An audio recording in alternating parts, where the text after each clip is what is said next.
Welcome to the channel for jobs. अस्सलाम वालेकुम dear viewers ये वीडियो काफ़ी ज़्यादा इंपॉर्टेंट है। अगर आप लोगों ने ओवरऑल पंजाब से पंजाब पुलिस स्पेशल ब्रांच में इंटेलिजेंस ऑपरेटर का रिटन टेस्ट यानी तहरीरी इम्तिहान देना है, क्योंकि इस वीडियो में बेसिक इंटेलिजेंस के बिल्कुल वैसे ही क्वेश्चन जिस तरह के क्वेश्चन आप लोगों के टेस्ट में आ सकते हैं इस वीडियो में फुल तफसील के साथ डिस्कस होंगे।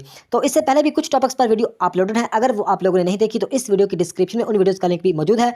और आप लोगों से सिर्फ एक ही रिक्वेस्ट है कि आप लोगों ने रट्टा नहीं लगाना, क्वेश्चन को समझ कर याद करना है, ताकि इस तरह इससे रिलेटेड यानी इससे मिलता जुलता क्वेश्चन भी आए तो आप इजीली आसानी से हल कर सको। तो वीडियो का बाकायदा आगाज करते हैं। Question number 1, all cars need fuel, the red car needs fuel, what can you conclude about the red car. यानी इस क्वेश्चन में ये बताया गया है कि ऑल कार्स नीड फ्यूल यानी तमाम कारों को फ्यूल की यानी ईंधन की जरूरत है। आगे कह रहे हैं the red car need fuel यानी जो सुर्ख कार है उसको भी फ्यूल की यानी ईंधन की जरूरत है। तो इस क्वेश्चन में हमें यह बताना है कि what can you conclude about the red car, यानी आप रेड कार के अबाउट का मतलब है बारे में, आप रेड कार के बारे में कंक्लूड का मतलब होता है नतीजा अखज़ करना या अंजाम तक पहुंचाना, यानी आप रेड कार के बारे में क्या नतीजा अखज़ कर सकते हैं, क्या जानते हैं। तो नीचे ऑप्शन देखें तो ए ऑप्शन पे लिखा हुआ है the red car needs fuel यानी जो सुर्ख कार उसको फ्यूल की जरूरत है। बी पे लिखा हुआ है the red car does not need fuel यानी जो सुर्ख कार उसको फ्यूल की जरूरत नहीं है। सी पे लिखा हुआ है the red car can fly, जो रेड कार यानी जो सुर्ख कार है वो फ्लाई कर सकती है, उड़ सकती है। डी पे लिखा हुआ है the red car is green यानी जो सुर्ख कार है वो ग्रीन है, वो सब्ज है। तो देखिए इस तरह के क्वेश्चन सिर्फ आप लोगों को कंफ्यूज करने के लिए इस तरह के क्वेश्चन भी आप लोगों के टेस्ट में आते हैं। हालांकि इस क्वेश्चन में कुछ भी नहीं पूछा हुआ, सिर्फ आप लोगों को थोड़ा सा घुमाने के लिए इस तरह के क्वेश्चन भी आते हैं। देखें ऑल कार्स नीड फ्यूल यानी तमाम कारों को फ्यूल की जरूरत है। आगे लिखा हुआ द रेड कार जो सुर्ख कार उसको भी फ्यूल की जरूरत है। तो आगे वो कह रहे हैं कि आप ये बताओ कि रेड कार के बारे में आप क्या नतीजा अखज़ कर सकते हैं, क्या जानते हैं। तो जाहिर बात है रेड कार को भी फ्यूल की जरूरत है, ए ऑप्शन हमारा राइट हो जाएगा। The red car needs fuel यानी सुर्ख कार को भी मतलब है कि फ्यूल की ईंधन की जरूरत है। तो इस तरह के क्वेश्चन भी आप लोगों के टेस्ट में आते हैं। तो इसलिए आप लोगों ने परेशानी होना, सिर्फ आप लोगों को थोड़ा सा मतलब कंफ्यूज करने के लिए इस तरह के क्वेश्चन भी डाले जाते हैं। तो इसका राइट आंसर है A option the red car needs fuel. तो नेक्स्ट क्वेश्चन की बात करें कंप्लीट द एनालॉजी। तो यहाँ पे आप लोगों को बताते चलूँ कि जो एनालॉजी का मतलब होता है मुशाबत, यानी एक से मतलब एक जो दूसरे से मतलब है कि मिलते जुलते हों, मुशाबत रखते हों, तो एनालॉजी का मतलब होता है मुशाबत रखना। तो आगे क्वेश्चन ये है कि ocean is to water as forest is to, आगे है लीव्स ट्रीज स्काई या बर्ड्स। देखें मुशाबत का मतलब होता है, आप लोगों को एनर्जी का मतलब बता चुका हूँ, मुशाबत यानी एक दूसरे से मतलब मिलते जुलते हों। तो देखें ओशन का मतलब होता है बहर, यानी मतलब कि समुंदर, ये समुंदर कह लो कि ओशन का मतलब समुंदर। तो वाटर का मतलब पानी, आप लोगों को पता होगा जो पानी है वो ओशन में यानी समुंदर में ही होता है। तो इसी तरह लिंक बताना है फॉरेस्ट का। तो फॉरेस्ट का मतलब आप लोगों को शायद पहले भी पता होगा कि जंगल, इसका मतलब होता है फॉरेस्ट का मतलब है जंगल। तो जंगल का तल्लुक किसके साथ हो सकता है, तो लीव्स के साथ भी हो सकता है, या ट्रीज के साथ, या स्काई या बर्ड्स। तो देखें जो फॉरेस्ट है जंगल में सबसे ज्यादा क्या होता है, दरख्त होते हैं। इसका राइट आंसर बनेगा बी ऑप्शन ट्रीज इसमें आएगा। Ocean as to water as forest as to tree, यानी दरख्त सबसे ज्यादा होते हैं। हालांकि लीव्स पत्ते, दरख्तों के आगे पत्ते स्काई और मतलब बन जाता है बर्ड भी होते हैं, लेकिन मतलब गहरा जो तल्लक है फॉरेस्ट के साथ वो है ट्रीज का। तो उम्मीद है कि इस क्वेश्चन की भी आप लोगों को समझ आई होगी। नेक्स्ट क्वेश्चन की बात करें, if you are standing facing east and make 3 left turns which direction are you facing now. यानी इस क्वेश्चन में यह बताया गया है if you are standing facing east, यानी आप अगर आप मशरक की तरफ मुंह करके खड़े हैं, यानी आप मतलब यू आर स्टैंडिंग, आप खड़े हैं फेसिंग ईस्ट यानी मशरक की तरफ मुंह करके। तो आगे कह रहे हैं कि एंड मेक 3 लेफ्ट टर्न, यानी आप मतलब आपने 3 दफ़ा मतलब है कि लेफ्ट यानी मतलब एक बाएं तरफ मतलब मुड़े हैं, आप 3 दफ़ा बाएं तरफ मुड़े हैं। आगे कह रहे हैं which direction are you facing now, तो आपका जो तो अब आपका रुख किस सिमत पे है। यानी इस क्वेश्चन में सिंपल ये पूछा गया कि अगर आप मतलब मशरक की तरफ यानी ईस्ट की तरफ मुंह करके खड़े हैं, तो आगे जाके आपने 3 लेफ्ट टर्न यानी 3 दफ़ा मतलब है कि लेफ्ट यानी बाएं तरफ मुड़े हैं। तो अब मतलब है कि आपका जो चेहरा है वो किस साइड पे है, नॉर्थ वाली साइड पे है, साउथ ईस्ट या वेस्ट वाली साइड पे। तो इस क्वेश्चन को थोड़ा सा मैं आप लोगों को डीपली समझा देता हूँ। आगे देखें, आप लोगों को पता होगा कि ईस्ट इस तरफ होता है, नॉर्थ मतलब है कि इस तरह होता है, और वेस्ट इस तरफ, और साउथ इस तरह मतलब है कि इस तरह मतलब है कि जहाँ भी मतलब है आप खड़े हैं तो आप लोग इस तरह अंदाज़ा लगाएंगे कि नॉर्थ मतलब है कि यहाँ पे होता है, साउथ यहाँ पे होता है, ईस्ट और वेस्ट। तो इस क्वेश्चन में ये कह रहे हैं कि आप मतलब है कि आपका जो मुंह है वो ईस्ट की तरफ है, ई का मतलब है यहाँ पे ईस्ट की तरफ है। तो आगे वो कह रहे हैं कि आपने 3 दफ़ा मतलब कि बाएं मुड़ना है, 3 दफ़ा मतलब कि आप बाएं मुड़े हैं। तो देखिए एक दफ़ा ईस्ट में मतलब है कि खड़ा है, मैं अपनी मिसाल देता हूँ कि मैं ईस्ट की तरफ मुंह करके खड़ा हूँ, तो मैंने मतलब 3 दफ़ा बाएं मुड़ना है, तो फिर मेरा मुंह किस तरफ होगा। तो देखें ईस्ट की तरफ खड़ा हूँ, तो एक दफ़ा मतलब टर्न किया तो मेरा मुंह कहाँ पे चला गया, नॉर्थ यानी शिमाल की तरफ चला गया। तो दूसरी दफ़ा अगर मैंने टर्न किया तो मेरा मुंह कहाँ पे चला गया, वेस्ट की तरफ यानी मगरब की तरफ। तो 3 दफ़ा जब मैंने टर्न किया तो मेरा मुंह कहाँ पे आ गया, साउथ की तरफ आ गया। तो उम्मीद है कि इस क्वेश्चन की आप लोगों को समझ आई होगी। यहाँ पे क्या जवाब बनता है हमारा, साउथ। साउथ की तरफ, मतलब है कि 3 दफ़ा मैं मुड़ा हूँ बाएं तरफ, तो मेरा मुंह कहाँ पे होगा, साउथ की तरफ होगा।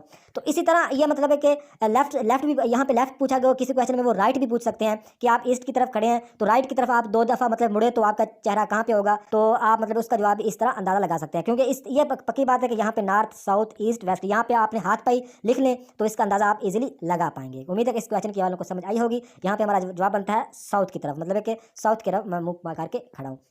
तो नेक्स्ट क्वेश्चन की बात करें, which word is odd one out, यानी इस क्वेश्चन में यह बताना है कि आर्ड का मतलब होता है अनोखा, तो इनमें से अनोखा कौन सा यानी बाकियों से डिफरेंट कौन सा वर्ड है, देखें, रन, जंप, स्किप या वॉक।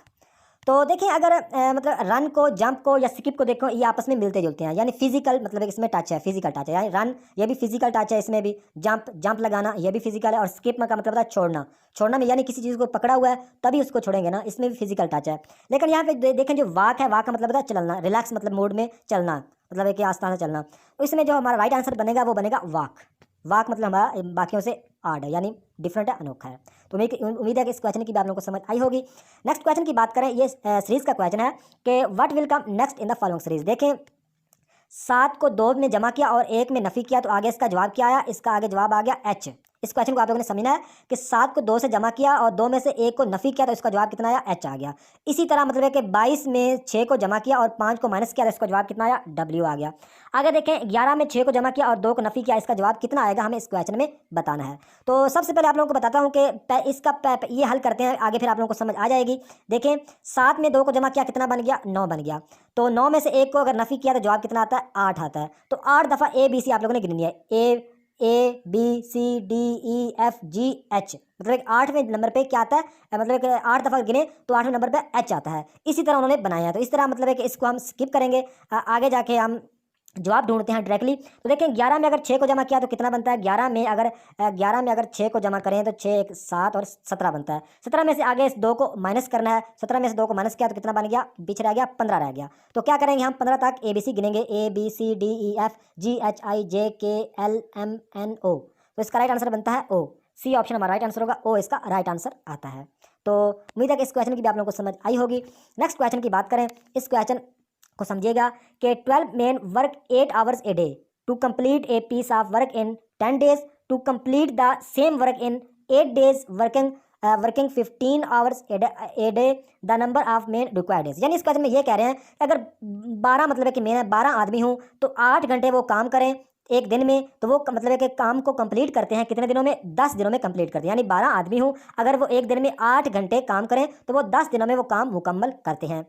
तो हमें इस क्वेश्चन में यह बताना है कि वो कह रहे हैं कि अगर कंप्लीट द सेम, यानी यही जो सेम वर्क है, यही जो सेम काम है, अगर ये 8 दिनों मतलब है कि करना हो, 15 मतलब 8 दिनों में करना हो और 15 घंटे मतलब है कि काम करें एक दिन में, तो आपको मतलब है कितने बंदे रिक्वायर्ड होंगे, यानी कितने बंदे आप लोगों को चाहिए होंगे।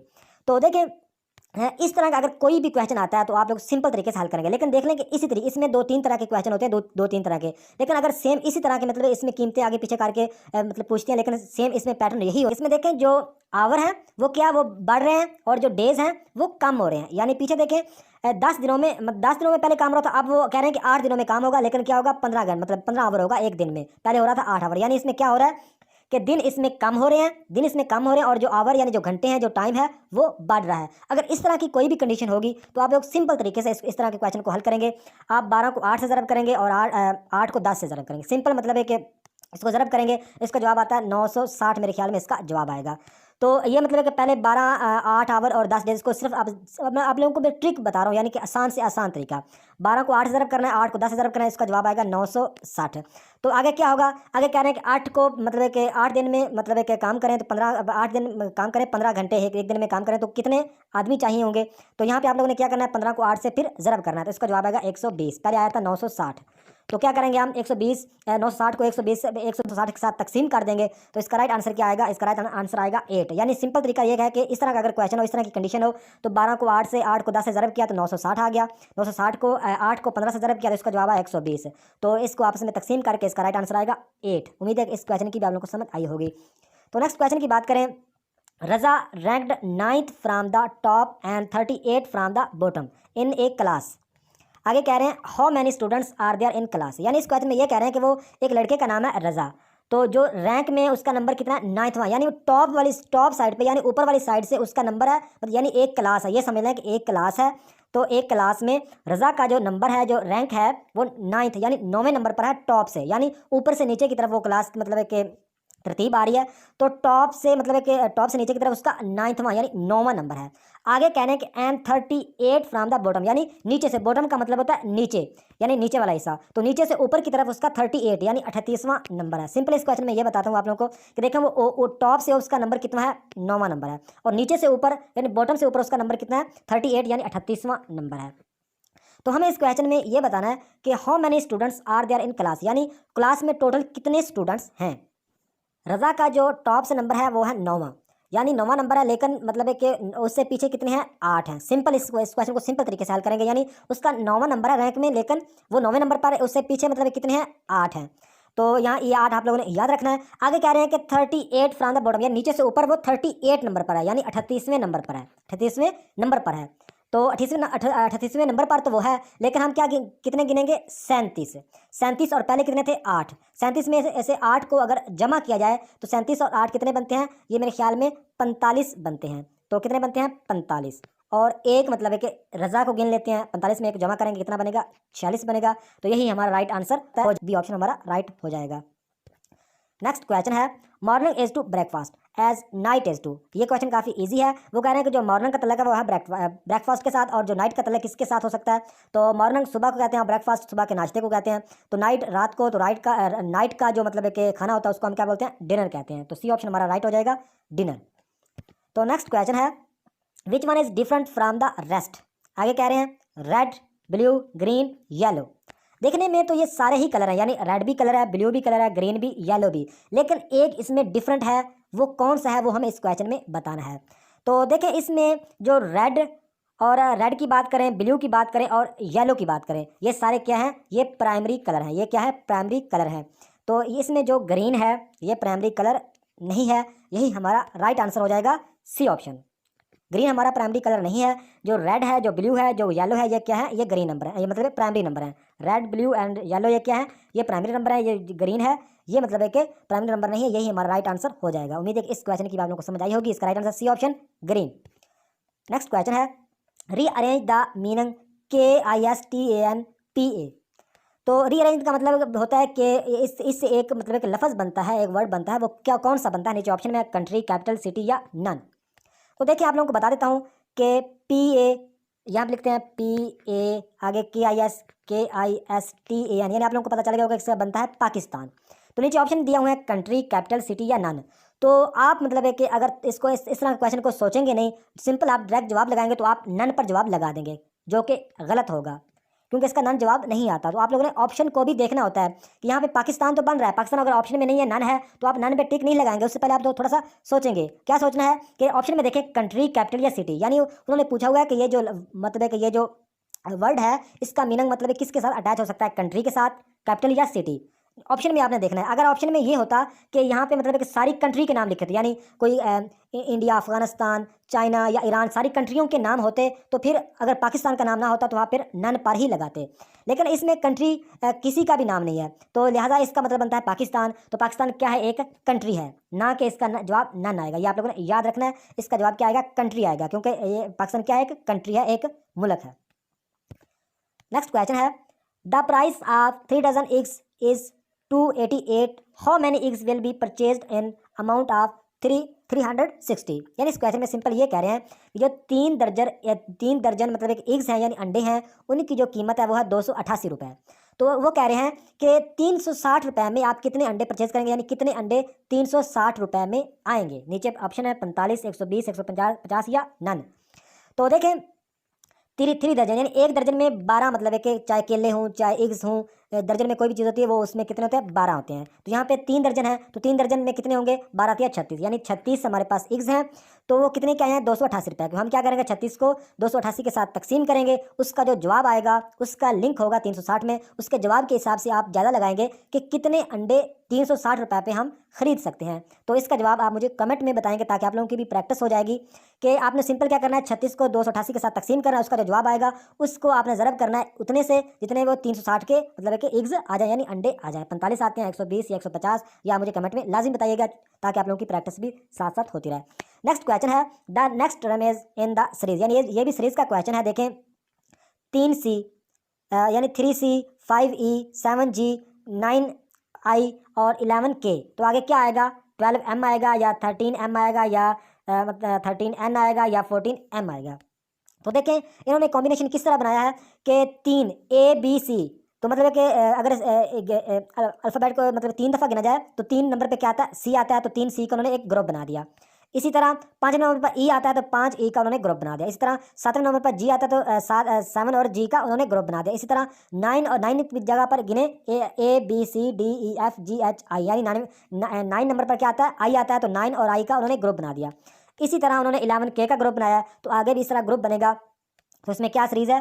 3 5 7 9, यानी ताक अदाद में सीरीज चल रही है और जो मतलब एक नंबर आ रहा है उसके उतनी तक उन्होंने ABC गिनी हुई है।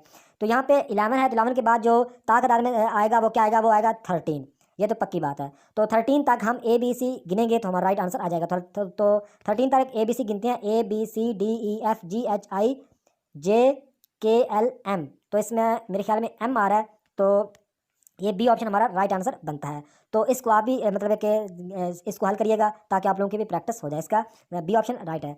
तो नेक्स्ट क्वेश्चन की बात करें, listen is to hear and as see is to, यानी इस क्वेश्चन ये भी मतलब है कि एनालॉजी के मतलब है कि तरह का ही क्वेश्चन है। वो कह रहे हैं कि जो लिसन का मतलब है हेयर, यानी लिसन का मतलब सुनना और हेयर का मतलब भी सुनना ही होता है।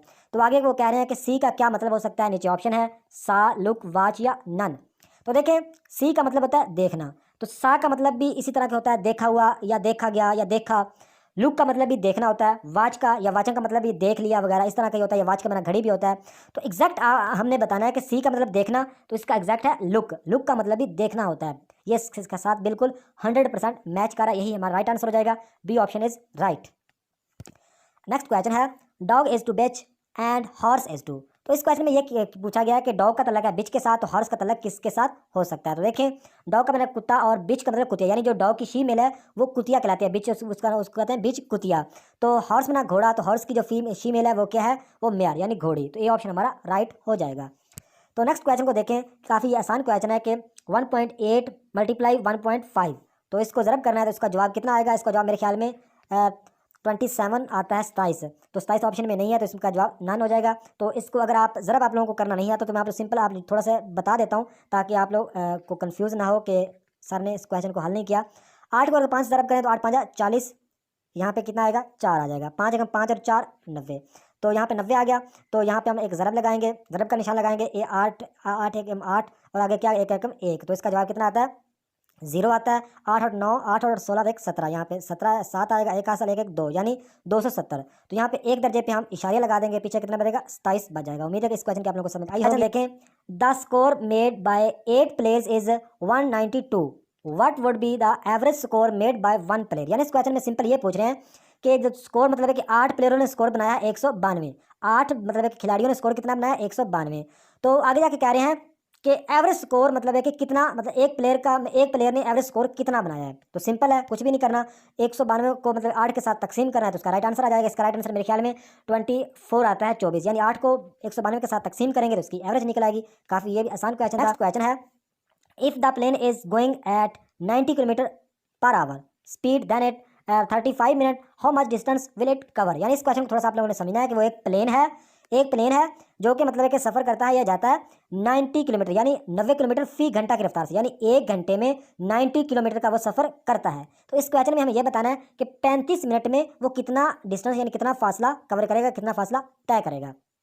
तो देखें इसमें भी कुछ नहीं करना, मतलब है कि आप लोगों ने सिंपल तरीका बताता हूँ, इस तरह का कोई भी क्वेश्चन आए तो आप इसी तरीके से हल करेंगे। आप क्या करेंगे, मतलब 90 किलोमीटर करता है कितने? 60 मिनट में, यानी 1 आवर में 60 मिनट होते हैं। तो हम क्या करेंगे, 90 को 60 के साथ तकसीम करेंगे, यानी 90 को 60 के साथ तकसीम करेंगे तो इसका जवाब कितना आएगा? 1.5, यानी 1.5 इसका जवाब आएगा। तो इसको 1.5 को हम 35 के साथ ज़रब कर देंगे तो इसका राइट आंसर आ जाएगा। तो इसका राइट आंसर आता है मेरे ख्याल में 52.5, यानी 52.5 इसका जवाब आता है, जो कि ऑप्शन में नहीं है। इसका राइट आंसर बनेगा नन। नेक्स्ट क्वेश्चन है which is the letter that follows the letter which is middle way between E and Q. तो इस क्वेश्चन में यह पूछा गया है कि जो ई एंड क्यू के मिडल वे यानी दरमियान में कौन सा लेटर आता है।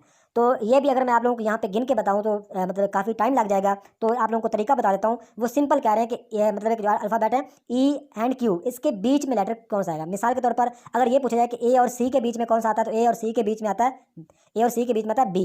इसी तरह ये पूछा गया है ई एंड क्यू के बीच में यानी दरमियान में कौन सा लेटर आएगा, तो वो आप मुझे कमेंट में बताएंगे के एन एल कौन सा आता है। तो नेक्स्ट क्वेश्चन है a police man wears a uniform because, यानी इस क्वेश्चन में ये पूछा गया कि जो पुलिस मैन है मतलब है कि जो पुलिस वाले हैं वो यूनिफॉर्म यानी वर्दी पहनते हैं बिकॉज क्योंकि, क्योंकि ए ऑप्शन पे लिखा हुआ है it gives him smart appearance यानी स्मार्ट दिखने के लिए यानी अच्छा दिखने के लिए, बी पे लिखा हुआ है it is provided by government fee यानी गवर्नमेंट की तरफ से फ्री में मिलती है इसलिए वो पहनते हैं, या सी पे लिखा हुआ है he can be recognised easily यानी वो आसानी से पहचाने जाएं इसलिए वो मतलब है कि पहनते हैं, या डी पे लिखा हुआ है it's care away from easily यानी डराने के चुकाने के लिए वो पहनते हैं। तो आप लोगों को भी पता होगा जो पुलिस में मैंने की जो वर्दी इसलिए पहनते हैं he can be recognised easily यानी मतलब है कि आसानी से पहचाने जाएं। तो इसका राइट आंसर बनता है C option, he can be recognised easily. Next question है A plus B is commutative property, तो इसमें हमें यह बताना है कि जो ए प्लस बी की कम्यूटेटिव प्रॉपर्टी क्या है। तो इसका राइट आंसर बनता है B option, B plus A, B plus A. तो इसका थोड़ा सा आगे मैं तफसीलन आप लोगों को बता देता हूँ कि जो कम्यूटेटिव प्रॉपर्टी होती है एडिशन में अगर हो यानी जमा में हो प्लस में हो तो ए प्लस बी इक्वल होता है बी प्लस ए के। ये आप लोगों ने याद रखना है। अगर मल्टीप्लिकेशन में हो तो ए ज़रब बी इक्वल होता है बी ज़रब ए के। तो उम्मीद है कि इस क्वेश्चन की आप लोगों को समझ आई होगी कि ए जमा बी मतलब है कि किसके इक्वल है, बी जमा ए के। तो अगर क्वेश्चन में ये पूछा जाए कि बी जमा ए किसके इक्वल है तो बी जमा ए इक्वल होगा ए जमा बी के। तो ये आप लोगों ने याद रखना है, तो इसको भी आप लोगों ने नज़र कर लेना होगा। तो नेक्स्ट क्वेश्चन है ए छोटे ब्रैकेट्स में बी प्लस सी ये किसके इक्वल है। तो इसका एग्जैक्ट आप लोगों को राइट आंसर बताना हूँ, सी ऑप्शन इसका राइट है कि ए बी और ए सी इसका राइट आंसर है, C option A B plus A C. Next question है which one is different from the rest, यानी इस क्वेश्चन में ये बताना है कि कौन सा बाकियों से डिफरेंट है, 2, 4, 20 या 5। तो देखिए इसको भी आप लोगों को मैं जल्दी बता देता हूँ इसका क्वेश्चन के इसका जवाब कि 2, 4 और 20 ये मतलब है कि इवन नंबर है, यानी इवन का मतलब ये होता है कि 2 से बराबर मतलब है कि ये तकसीम हो जाते हैं, 2 से मतलब है कि इनका तल्लक है। लेकिन जो 5 है ये 8 नंबर है, तो हमारा जो राइट आंसर बनेगा वो 5 बनेगा। 5 ही बाकियों से डिफरेंट है क्योंकि ये 2, 4 और 20 ये 2 पर मतलब तकसीम हो जाते हैं, ये 2 पर इनसे इनको ज़रब दिया जा सकता है। तो इसका राइट आंसर बनेगा 5, डी ऑप्शन। तो ये थी आज की वीडियो, नेक्स्ट वीडियो तक